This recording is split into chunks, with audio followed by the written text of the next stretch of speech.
네, 안녕하세요. 12호선입니다. 이전 영상에는 집값이 상승을 할지 하락을 할지 제 생각에 대해서 서술하는 시간을 가졌었는데, 이번 시간은 앞으로의 부동산은 어떤 양상을 지닐지에 대해서 이야기를 해보려고 합니다. 부동산 시장이 앞으로의 문제점에 대해서 제 생각을 말을 하는 건데, 개발지의 예비 타당성 조사의 변수라는 거는 개발을 한다라고 공표를 한 후에 이제 사업 타당성이 있는지, 그리고 이제 사업을 진행하다가도 어떠한 변수가 생겨서 사업이 지연되거나 중지되거나 많은 상황들이 있겠죠. 그런 것 때문에 사업의 변수가 생겨가지고 지가가 다시 이제 가치가 하락되는 그런 문제가 생길 수도 있을 것 같고요. 그리고 부동산 시장의 실수요자의 지역 해석에 따른 선호도, 이건 무슨 말이냐면은 전국이 개발 사업에 지금 착수를 하고 있는데, 정작 그 지역에서 이제 매입을 해서 거주를 해야 되는 사람들이 어떤 지역을 어떤 식으로 해석을 할지에 따라서 지역에 따라 선호도가 이제 나뉜다라는 거죠.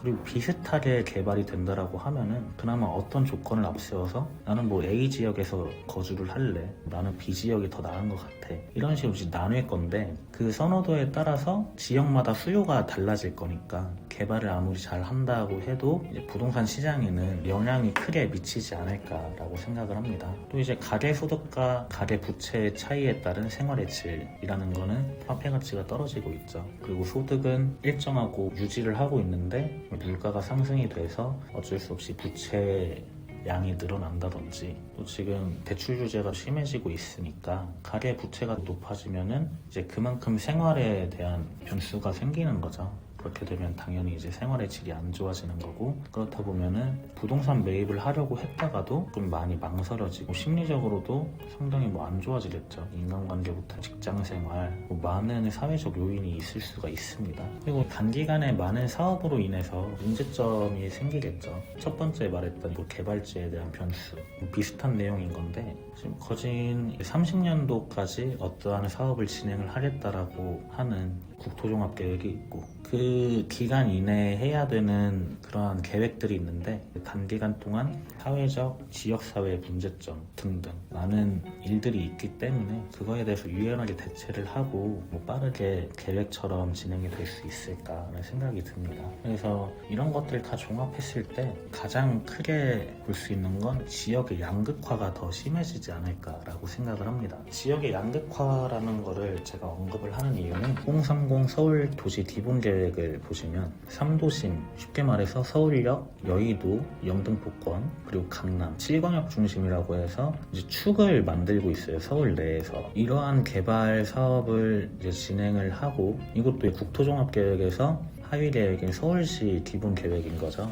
우선은 서울시에서 볼 수 있는 게 중구, 그리고 종로, 마포, 강남, 서초, 송파, 영등포, 이렇게 대기업들이 분포가 되어 있는 게 있습니다. 본사 위치이고, 전국적으로는 충청도, 이제 경상도 쪽으로 이런 기업의 분포도를 적용을 해서 경기도의 예상 개발 계획은 현재 이러한 모습을 띠고 있죠. 서울의 본사 분포도와 사업장의 분포도 비슷한 양상을 볼 수가 있습니다. 대부분 남북으로만 해가지고 개발을 하려고 계획을 갖고 있었고요. GTX 철도망 노선도 예상도인데 강원도 쪽이랑 남부 쪽으로 해서 큰 항구를 기점으로 철도망을 구축을 하려고 하고, 서울에서도 이제 경기 북부권이랑 서북, 서남, 서울의 3도심과 이어주려고 하는 그런 모습이죠. 그래서 경기도의 이제 보조 간선 도로망도 고속도로를 받쳐주는 사업이지만, 지금 사업의 형태를 보시면은 남쪽 방향으로 더 많은 사업체가 진행이 되려고 하는 모습을 볼 수가 있습니다. 결국에는 기업의 사업장과 기업의 본사의 접근성을 용이하게 해주기 위한 그런 모습으로 생각을 하실 수가 있는데, 경기도의 지금 현황과 문제점을 보시면 지역 이슈에서 대도시권 성장 관리와 광역 거점도시 육성, 거점도시를 육성을 한다라는 거예요. 그리고 북부와 동부 지역으로 균형 발전,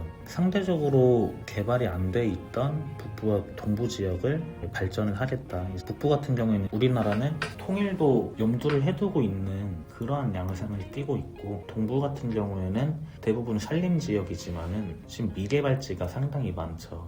그러니까 이제 택지 개발을 할 수 있는 노다지 땅이다라고 있다라고 생각을 할 수가 있고, 지금 추진 과제로 보면은 A 노선 그리고 B 노선, C 노선이 사업에 착수를 하려고 준비를 하고 있고, A 노선 같은 경우에는 25년도에 개통 예정으로 모두 다 알고 계시죠.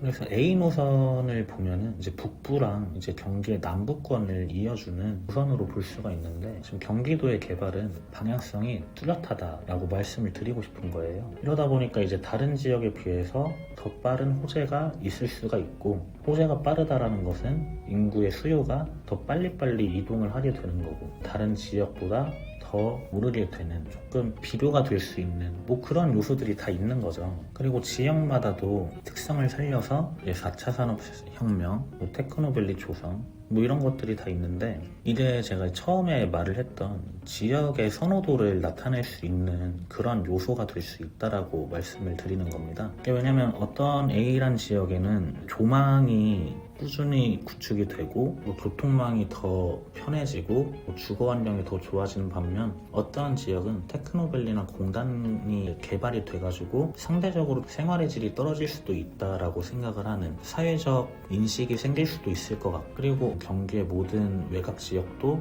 서울의 도심부까지 뭐 이동 시간이 똑같이 20분, 30분이다 라고 하면은 같은 값이면 다홍치마라고 해서 수요가 한쪽으로 기울어질 수 있는 충분한 요인이 되는 거죠.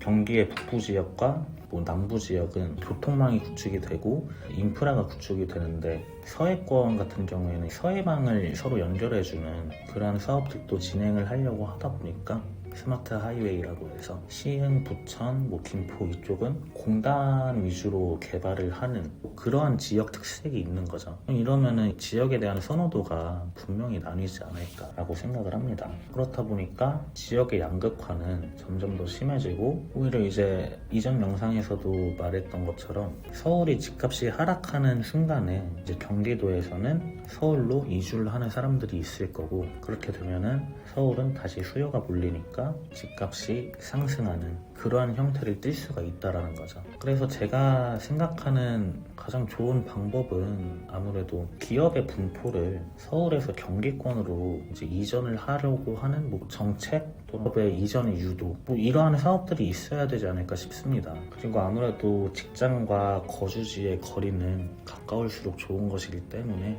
이동수단이 편해진다 하더라도 집이랑 가까운 직장은 어떠한 생활 여건보다도 가장 중요하고 가장 1순위라고 생각을 합니다. 그러다 보니까 강남에 일자리가 몰리면서 강남에 수요가 계속 많아지는 거고, 강남부터 이제 서울 외곽으로 점점 퍼지는 그러한 양상을 띠게 됐던 거죠. 그래서 앞으로의 부동산은 양극화가 더 심해질 양상으로 보이니 가장 중요한 입지 선정을 하셔서 누구보다 더 먼저 빠르게 선점을 해야 된다라고 생각을 합니다. 이번 영상은 이것으로 마치겠습니다. 감사합니다.